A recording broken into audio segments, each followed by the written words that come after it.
आज की क्लास में हम लोग अलंकार खत्म कर चुके थे हिंदी व्याकरण में और रस पढ़ने जा रहे हैं। और हिंदी व्याकरण का आज का दूसरा चैप्टर है काव्य खंड में। जब हम लोग काव्य खंड को पढ़ते हैं हिंदी के बुक्स को, तो हिंदी के बुक में टॉपिक आता है अलंकार, छंद और रस आता है, जिसमें अलंकार की क्लास कंप्लीट कर चुके हैं और आज हम लोग रस की क्लास करेंगे। जब रस पढ़ लेंगे तो इसके बाद छंद पढ़ेंगे। आज रस की क्लास पढ़ना है। रस का मतलब क्या होता है पहले इसको समझेंगे। रस क्या होता है, देखिए रस का मतलब होता है जब हम किसी काव्य खंड को पढ़ते हैं, काव्य खंड को पढ़ते हैं तो काव्य खंड को पढ़ने और सुनने में जो आनंद आता है, मतलब आनंद मतलब खुशी आती है, प्रसन्नता होती है, अच्छा लगना उसको। तो जब हमको पढ़ते हैं या सुनते हैं, काव्य खंड को पढ़ते हैं सुनते हैं, तो जो उसमें हमको आनंद आता है उसी आनंद को हम रस कहते हैं। तो लगभग समझ में आ चुका है कि रस का मतलब क्या होता है कि काव्य खंड को पढ़ने और सुनने से जो हमें आनंद आए उसको हम रस कहते हैं। एक टॉपिक यहाँ पे खत्म। देखिए यही परिभाषा, यही टॉपिक यहाँ पे लिखा गया है कि आनंद। रस का शाब्दिक अर्थ क्या होता है? आनंद। रस का शाब्दिक अर्थ होता है आनंद आना, आनंद आना, खुशी आना। काव्य को पढ़ने या सुनने से जिस आनंद की अनुभूति होती है उसे क्या कहते हैं? रस कहते हैं। तो रस की परिभाषा भी हो गया। अब एक लिखे हैं रस का अर्थ श्री धातु से माना गया। पूछेगा रस किस शब्द से बना है, किस शब्द से बना है, किस धातु से बना है, किस धातु से? तो श्री धातु से बना, याद रखना है। रस श्री धातु से बना हुआ, रस श्री धातु से बना हुआ है। आगे जिसका अर्थ होता है जो बहता है। श्री का मतलब होता है जो बहता है। बहता है, कहां बहता है? तो जिस भाव के रूप में हृदय से बहता है उसी को रस कहते हैं। रस जो है ये एक धातु है, उसी धातु से बना है जिसको बोलते हैं श्री धातु। श्री का मतलब होता है बहना। कहां बना है? हृदय में बना। जब हम किसी काव्य खंड को सुनते हैं ना तो बहुत अच्छा लगता है, सुनने में आनंद आता है। जैसे कहीं अगर भजन कीर्तन हो रहा है, हनुमान आराधना हो रहा है, अष्टजाम हो रहा है, तो लोग कहते हैं चलो वहां पर अष्टजाम हो रहा है, वहां सत्संग हो रहा है, चलो वहां सुनने। अरे सत्संग क्या? रस है, उससे हमको आनंद मिलती है, खुशी मिलती है। वहां पे आपके सारे संकट, सारे कष्ट, सारे दुख वहां पे समाप्त हो जाते हैं उस सत्संग को सुनने में। चाहे वो कुरान में जलसा हो, चाहे वो रामायण महाभारत की किताब पढ़ते हो, मतलब इस तरह की जहां पे सत्संग होती है उस सत्संग से सुनने से हमें आनंद मिलता है। उसी सत्संग को हम काव्य कहते हैं, उसी सत्संग को हम क्या कहते हैं? काव्य कहते हैं। और काव्य का अर्थ क्या होता है? आनंद आना। क्या आना? आनंद आना। तो हमने यहाँ पे देखा रस के बारे में। रस को काव्य की आत्मा या प्राण माना गया है। बहुत इंपॉर्टेंट क्वेश्चन, ऑब्जेक्टिव का क्वेश्चन है कि रस को काव्य की क्या कहा जाता है? आत्मा और उसका प्राण कहा जाता है। आत्मा और उसका प्राण कहा जाता है। आप आत्मा पे टिक मारो या प्राण पे टिक मारो। फिर देखते हैं रस उत्पत्ति को सबसे पहले परिभाषित करने का श्रेय भरत मुनि को जाता है। भरत मुनि एक ऋषि थे, उन्होंने सबसे पहले रस की परिभाषा दिया था सबसे पहले। और इनके अनुसार रस कितने हैं? तो 8 प्रकार के हैं। तो इन्होंने अपने नाट्य शास्त्र में रस को 8 प्रकार से वर्णन किया है। एक बार फिर से देखते हैं। रस का अर्थ होता है आनंद आना। कहीं हम सत्संग को सुनते हैं तो वहां में बहुत आनंद आता है, खुशी होती है। रस किस धातु से बना है? तो श्री धातु से बना है। श्री धातु से बना है। 2 टॉपिक हुआ। जो क्या करता है? जो बहता है। कहां बहता है? हमारे हृदय में बहता है। हृदय में वो समा जाता है, खुशी मिलती है सुनने के बाद। ठीक है। रस की परिभाषा सबसे पहले किसने दिया था? तो किसने दिया? भरत मुनि ने। किसने दिया था? भरत मुनि ने। रस भरत मुनि के अनुसार से रस कितने प्रकार के हैं? 8 प्रकार के। कितने प्रकार के? 8 प्रकार के हैं। समझ में आ गया? यह रस के बारे में। अब आगे बात करते हैं रस की। यहाँ पे लिखा गया रस कुल 9 प्रकार के होते हैं। एग्जाम में पूछेगा रस कितने प्रकार के कुल होते हैं, तो वहां पे टिक मारेंगे 9 प्रकार के रस होते हैं। लेकिन भरत मुनि के अनुसार रस कितने हैं? 8। अब देखिए जो 9वां रस है ना उसको बोलते हैं शांत रस, बोलते हैं शांत रस। तो भरत मुनि ने ना शांत रस को रस नहीं माना है। भरत मुनि ने शांत रस को रस नहीं माना है, इसलिए भरत मुनि के अनुसार रस जो है वो 8 प्रकार के। भरत मुनि के अनुसार रस 8 प्रकार के हैं। याद रखना इस बात को, ठीक है ना। ऐसे रस की कुल संख्या कितनी है? 9। लेकिन सूरदास जो थे ना, सूरदास वो उनके अनुसार रस जो होते हैं वो कुल मिला कितने प्रकार के, 11 प्रकार के हैं। सूरदास के अनुसार रस कितने प्रकार के, 11 प्रकार। सूरदास के रस कितने प्रकार के, 11 प्रकार के। ये आपका ऑब्जेक्टिव क्वेश्चन है जो वहां टिक मारने के लिए आएगा आपको। तो रस कुल 9 प्रकार के होते हैं, कुल कहेगा तो 9, भरत मुनि के अनुसार 8 प्रकार के हैं। और उसके बाद से पूछा जाएगा कि सूरदास के अनुसार रस कितने हैं, तो 11 रस हैं। ये आपके ऑब्जेक्टिव क्वेश्चन है। अब ये 11 रस कौन कौन से हैं इसको देखते हैं। श्रृंगार रस, हास्य रस, करुण रस, वीर रस, अद्भुत रस, भयानक रस, रौद्र रस, विभत्स रस, शांत रस, वात्सल्य रस और भक्ति रस। अब आप पढ़ेंगे हम लोग ये सभी रस क्या है, इससे क्या समझते हैं, इसके बारे में। श्रृंगार रस क्या होता है, ये पूरे 11 तरह के रसों के बारे में समझेंगे। इसके बाद आगे क्या समझेंगे, अस्थाई भाव क्या होता है। अस्थाई भाव क्या होता है, इसमें आता है रति, आता है हास, आता है शोक, होता है उत्साह, आता है आश्चर्य, आता है भय, आता है क्रोध, आता है जुगुप्सा, आता है निर्वेद, आता है और अनुराग आता है। इतने प्रकार के ये अस्थाई भाव होते हैं। अब एक बार हम लोग इसको रिपीट कर लें, बेटर रहेगा, अच्छा रहेगा। रस का अर्थ होता है आनंद आना। आनंद कहां से आएगा, जब काव्य को पढ़ते हैं, काव्य को पढ़ते हैं या सुनते हैं तो उससे क्या मिलती है, आनंद आता है। या सत्संग सुनते हैं तो उससे भी क्या आता है, आनंद आता है। रामायण महाभारत हनुमान अष्टजाम को सुनते हैं उससे भी क्या मिलती है, आनंद आता है। किसी ग्रंथ को पढ़ते हैं तो उससे भी क्या आती है, आनंद आता है। उसी को हम रस कहते हैं। क्लियर है। रस किस धातु से बना है, श्री धातु से बना है। कौन धातु से, श्री धातु से बना हुआ है। समझा। श्री का मतलब क्या होता है, बहता है। कहां बहता है, हृदय में बहता है, हृदय में बहता है।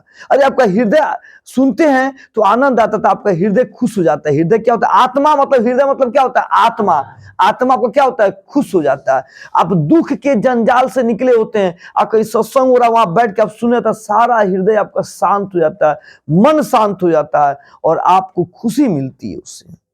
आया समझ में। इसी को रस कहते हैं। तो रस की परिभाषा देने वाले सबसे पहले व्यक्ति कौन थे, भरत मुनि। कौन थे, भरत मुनि। उनके अनुसार रस कितने प्रकार के, 8 प्रकार के। कौन से रस को उन्होंने रस नहीं माना, शांत रस को उन्होंने रस नहीं माना। सूरदास के अनुसार रस कितने, 11 है। ऐसे कुल रस कितने हैं, 9 है। कितने हैं, 9 है। क्लियर, याद हो गया। अब हम पढ़ेंगे 11 रस क्या होता है, उसके बारे में एक एक करके टॉपिक बाय टॉपिक हम इसको समझेंगे। 11 रस। तो हम लोग क्लास में रस के बारे में समझे हैं, रस कितने प्रकार के होते हैं सबके बारे में। ठीक है। अब हम लोग पढ़ेंगे रस के 11 प्रकार की सभी परिभाषा के बारे में, एक एक करके देखेंगे कि ये सब क्या चीज है और ध्यान से इसको समझेंगे। जब आपको भुला भी जाएगा कि हम क्या समझाए थे, इस टॉपिक का जो रिकॉर्ड हो रहा है वीडियो, आप इसके माध्यम से देख के भी अपनी क्लास एक बार रिपीट कर सकते हैं और अच्छे से सुनना है सभी बच्चों को। श्रृंगार रस क्या होता है, देखिए श्रृंगार का अर्थ है प्रेम, मतलब रति होता है। प्रेम का मतलब यहाँ रति बताया जा रहा है। फिल्म वाला धारावाहिक वाला प्रेम दिमाग मत लगाना, इसे फालतू फालतू चीज। यहाँ प्रेम दूसरा है। हमको अपने माता पिता से प्रेम है, हमको अपने भाई बहन से प्रेम है, आपसे प्रेम है, आप मेरे स्टूडेंट हैं, मेरे छोटे भाई बहन हैं। यहाँ इसका भी प्रेम हो रहा है। एक भगवान से भी प्रेम हो रहा है, भगवान से भी हम लोग प्रेम कर रहे हैं। मीरा का नाम आप सुने होंगे ना, सुने मीरा का नाम। भगवान को अपना सब कुछ मान ली थी, श्री कृष्ण भगवान को सब कुछ मान ली थी मीरा का भी गीत आप सुने होंगे। ठीक है। तो यहाँ पे प्रेम का मतलब होता है, बताया जा रहा है कि कैसे हम एक दूसरे से जुड़े हुए हैं, एक संबंध बताया जा रहा है, एक संबंध बताया जा रहा है। देखिए कैसे, मेरे तो गिरधर गोपाल दूसरा न कोई, जाके सिर मोर मुकुट मेरा पति सोई। यह श्रृंगार रस का मतलब कि श्रृंगार किया गया। श्री कृष्ण भगवान का श्रृंगार किससे हो रहा है, मोर मुकुट से। श्री कृष्ण भगवान का श्रृंगार किससे हो रहा है, मोर मुकुट से। शंकर भगवान का श्रृंगार किससे है, सांप से, सांप से। आया समझ में।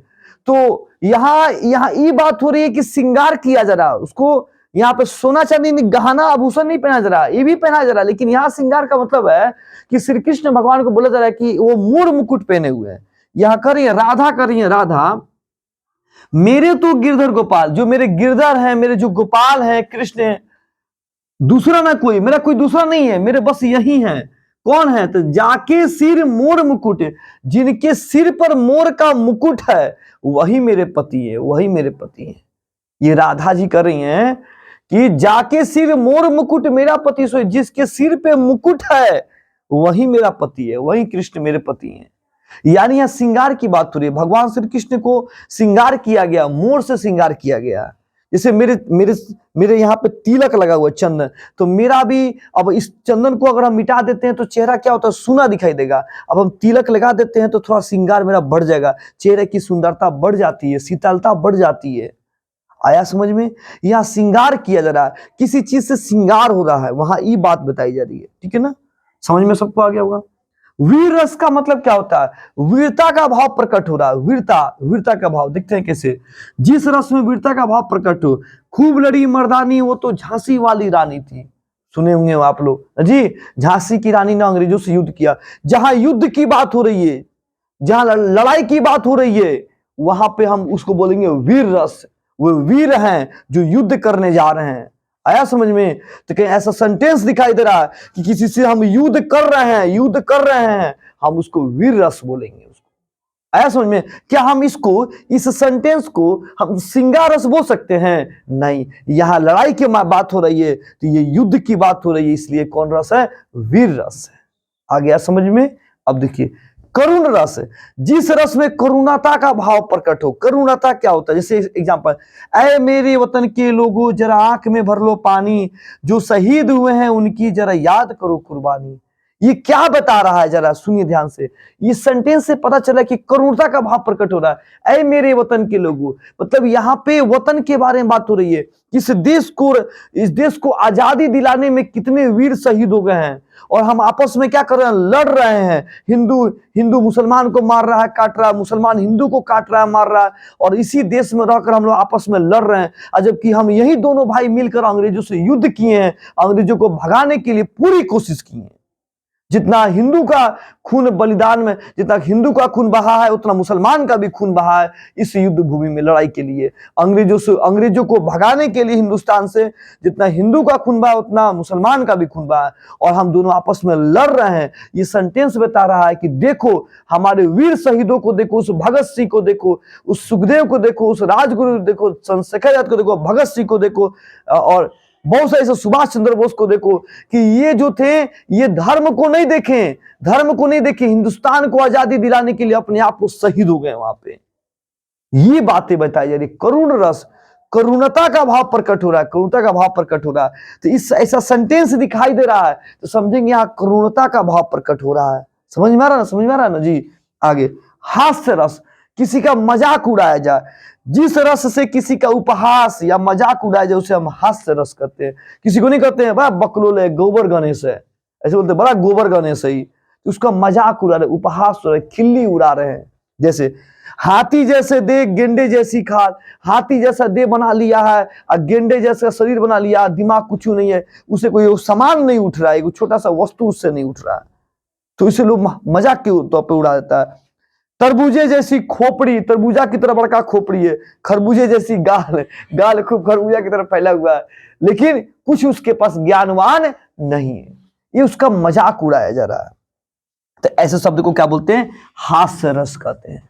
अब देखिए यहाँ पे रौद्र रस, जिस रस से गुस्सा का प्रकट हो, गुस्सा आए, किसी को अंदर गुस्सा आ रहा है तो उसको बोलेंगे रौद्र रस बोलते हैं। जैसे देखिए, खून उसका खौल रहा था, मनुष्य से दैत्य में बदल रहा था। इसका मतलब समझिए, मनुष्य से दैत्य में, यानी वो मनुष्य है, मनुष्य के अंदर गुस्सा नहीं होना चाहिए, मनुष्य के अंदर गुस्सा नहीं होना चाहिए। खून उसका खोल रहा था, मनुष्य से दैत्य बदल रहा था। इसका मतलब है कि वो इंसान, जैसे हम इंसान है, मनुष्य हैं, और हम गुस्सा, हमारे अंदर पूरा क्रोध आ गया, तो क्रोध किसको आता है? राक्षस को आता है, असुर को आता है, असुर को आता है, राक्षस को आता है, राक्षस असुर को आता है, गुस्सा उसको आता है। आया समझ में? तो हम लोग को गुस्सा नहीं करना चाहिए। तो यही बात यहाँ कवि बता रहा है। भरत मुनि लिखे हैं, भरत मुनि क्या बता रहे हैं कि मनुष्य से दैत्य बदल रहा है। नहीं, वो मनुष्य जो है किसे बदल रहा है? दैत्य बदल रहा है, राक्षसी बुद्धि उसके पास आ गई, राक्षसी बुद्धि आ गई उसके पास। आ गया समझ में? जिसको हम बोलते हैं रौद्र रस कहते हैं, रौद्र रस कहते हैं। भयानक रस, जिससे डर की बात पता चले, भयानक, जिस रस से डर का या भय का बोध हो। सुनसान सड़क पर सन्नाटा था चारों ओर। अब सुनसान सड़क पर आधा रास्ता में रात को जा रहे हैं, कुछ दिखाई नहीं दे रहा है, तो समझ रहा है क्या हाल होगा उसका। तो वहां डर की बात हो रही है, डर की बात हो रही है, उसको बोलेंगे भयानक रस बोलेंगे। विभत्स रस, जिस रस से घृणा का भाव बोध हो, घृणा, टीवी सीरियल में देखते होंगे, बोलता है आई हेट यू, ऐसे बोलता है सो, ऐसे बोलता है सो। तो ये क्या हो गया? घृणा, नफरत, क्लेश, द्वेष, द्वेष, कलह, नफरत, ये जलन, जलन नहीं होता, जलन, जलना, जलना, किसी को देख के जलना, ये क्या हो रहा है? विभत्स रस, क्या बोलते हैं इसको? विभत्स रस। गीद और चील मंडरा रहे थे और चूहे को तरपा रहे थे। कोई छोटा है व्यक्ति, सब लोग मिल गया, उसको क्या कर रहा है? घृणा के भाव से उस पर अत्याचार कर रहा है, शोषण कर रहा है।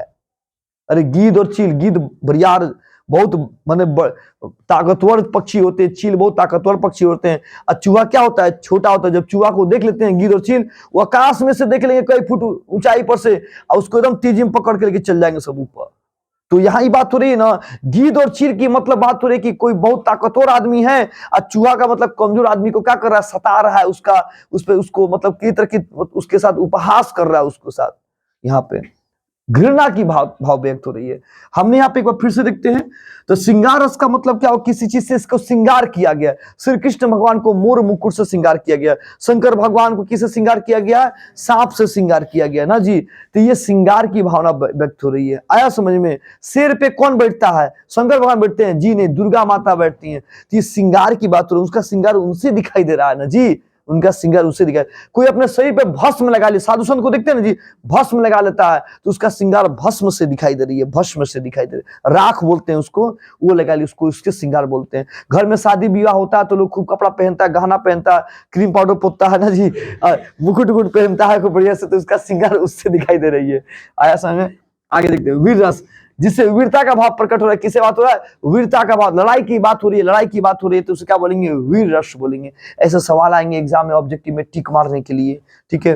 करुण रस, करुण रस तो समझ में आ गया, करुणता का भाव, लोगों को याद दिलाई जा रही है कि कैसे हम आजाद हुए, कैसे हमें आजादी मिली, करुणता का भाव व्यक्त हो रहा है। इसका मतलब बहुत सारी सेंटेंस आ जाएगी, जैसे हम लोग अपने मम्मी पापा का करते हैं, मम्मी पापा पढ़ा देते हैं और हम लोग भुला जाते हैं अपने मम्मी पापा को, तो यहाँ करुणता की भावना व्यक्त हो रही है। आया बात समझ में? आगे बात करते हैं, हास्य रस, किसी का मजाक उड़ाया जाए, किसी का मजाक उड़ाया जाए। एग्जाम्पल दिया गया यहाँ पे, रौद्र रस, जिससे गुस्सा प्रकट हो, क्रोध प्रकट हो। भयानक रस, इसका मतलब क्या होता है? डर की बात है, भय की बात है। विभत्स रस, इसका मतलब क्या? घृणा की बात है, घृणा हो, जलन हो, द्वेष हो, इस सब की जब बातें आएगी तो हम क्या बोलेंगे? उसको विभत्स रस बोलेंगे। अब हम लोग अगले टॉपिक पे, अब हम लोग पढ़ने वाले हैं अगले टॉपिक, अद्भुत रस में।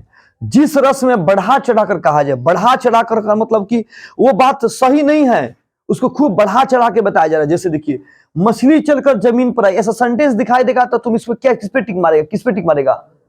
अद्भुत रस पे। अद्भुत, अरे आश्चर्य की बात हो गई, मछली चलकर जमीन पे आ गई। क्या मछली चलती भी है क्या? नहीं, मछली तैरती ना है जी, पानी में तैरती है, जमीन पे तैरेगी नहीं, जमीन पे नहीं तैरेगी थी। बात क्या हो रहा है? बढ़ा चढ़ा के बोला गया इसे। अब आगे नदियां पड़ी पार, घोड़ा उतरे कैसे पार। हम सोच रहे हैं कि आगे नदी तो घोड़ा कैसे उतरेगा? अरे घोड़ा नदी में चलता है क्या? नहीं चलता है, नहीं चलता, याद रखना। आया समझ में? तो आगे नदियां पड़ी पार, घोड़ा कैसे उतरे पार। समझ में आ गया ना जी? ऊंट चलता है, कौन चलता है? ऊंट चलता है, ये बात याद रखना, याद रखना ये सब बात। शांत रस, जिससे शांति की भावना प्रकट हो रही, किसकी भावना? शांति की भावना प्रकट हो रही है, उसको हम शांत रस कहते हैं। एक काली जी के पढ़ा रहा है आपको? नीचे कोई मौसी जी है, इधर देखो ना, देखिए इनका भी हाथ से मजाक हो गया ना जी, हाथ से रस बोलेंगे उसको। जिस रस में शांति की भाव उत्पन्न हो, शांति, शांति। ए मालिक तेरे बंदे हम ऐसे हो, हमारे कर्म नेकी पे चले और बदी से टले। इसका मतलब क्या हो रहा है कि ए मालिक, तेरे मालिक मतलब, मालिक मतलब भगवान, अल्लाह, कुरान के अल्लाह के बारे में, भगवान के बारे में कहा जा रहा है, हम तेरे बंदे हैं, हमें ऐसे रास्ता दिखाओ कि हम नेकी के रास्ता पे चलें, अच्छे कर्म करें और नेकी के रास्ता पे चले। तो इससे क्या हो रहा है? शांत रस, शांति की भावना प्रकट हो रही। किसकी भावना?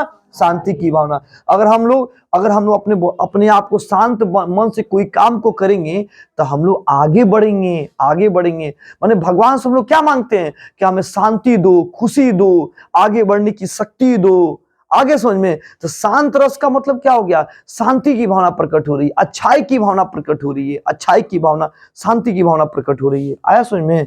तो टॉपिक पे देख के समझना है यहाँ पे। भक्ति रस, जिस रस से भक्ति की भावना प्रकट हो। भक्ति माने भगवान का भजन कीर्तन, भगवान का भजन कीर्तन। रघुपति राघव राजा राम, पतित पावन सीताराम।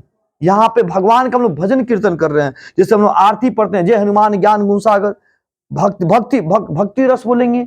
जय मां अम्बे गौरी, जय श्यामा गौरी, भक्ति रस बोलते हैं। कोई कुरान पढ़ रहा अपने हाथ को ऐसे लेके, वहां भक्ति रस हो गया। अल्लाह से दुआ मांग रहा है, बरकत मांग रहा है, वहां पे क्या बोलेंगे? भक्ति रस बोलेंगे, भक्ति रस बोलेंगे। आ गया समझ में? अब यहाँ क्या? वात्सल्य, जिस रस से माँ और बच्चे के बीच में क्या प्रकट हो? प्रेम प्रकट हो। माँ और बच्चे के बीच में प्रेम प्रकट हो रहा है। जैसे एग्जाम्पल में, मैया मोरी मैं नहीं माखन खाओ। मैया पूछ रही है, किसे पूछ रही है? श्री कृष्ण भगवान से, तुमने माखन चुराया है बताओ तुम ना जी। तो ये बोल रहे कृष्ण, मैंने माखन नहीं चुराया है मैया। ना समझ में आ रहा? तो ये ऐसे सेंटेंस दिखाई देगा तो क्या बोलेंगे? वात्सल्य रस बोलेंगे। क्या बोलेंगे? वात्सल्य रस बोलेंगे। तो हमने क्या देखा? डायरेक्ट उठा के वहां पर रखिए, डायरेक्ट उठा के रखिए। हमने अभी रस का क्लास किया। किससे का क्लास किया? रस का क्लास किया। बस सीधा सीधा कीजिए, सीधा कीजिए, इधर इधर सीधा कीजिए, करना तो इसको। चलिए, हो गया। तो हमने क्या पढ़ा? रस पढ़ा। क्या पढ़ा? रस। रस कितने होते हैं टोटल? 11। एक बार टोटल रिपीट कर लिया जाए, अच्छा रहेगा। रस का अर्थ क्या होता है? आनंद आना। क्या होना? आनंद आना। समझ गया? रस किस धातु से बना है? श्री धातु से बना। किससे बना है? श्री धातु से। अच्छा, रस जो है, ध्यान से, रस की परिभाषा बताने वाले कौन व्यक्ति थे? भरत मुनि। अच्छा, भरत मुनि के अनुसार रस कितने प्रकार के? 8 प्रकार के। कौन से रस को रस नहीं माना? शांत रस को रस नहीं माना। क्लियर रहेगा सबको? आगे बात। सूरदास के अनुसार रस कितने हैं? सूरदास को आंखों से नहीं दिखता था, इनको भगवान श्री कृष्ण को साक्षात दर्शन दिए थे। भगवान श्री कृष्ण इनके साथ रहते थे हमेशा।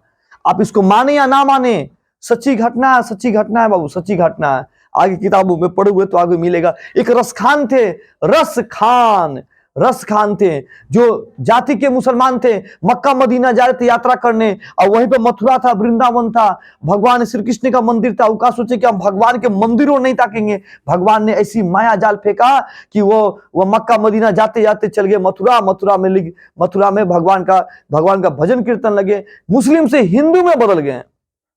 औरंगजेब उसको खोजने लगा, अरे कहां चला गया रस खान, किधर चला गया? मेरे दरबार का था, दरबार, औरंगजेब के दरबार का रस खान था। 16वीं सदी की कहानी है, आज पढ़ोगे तो मिलेगा।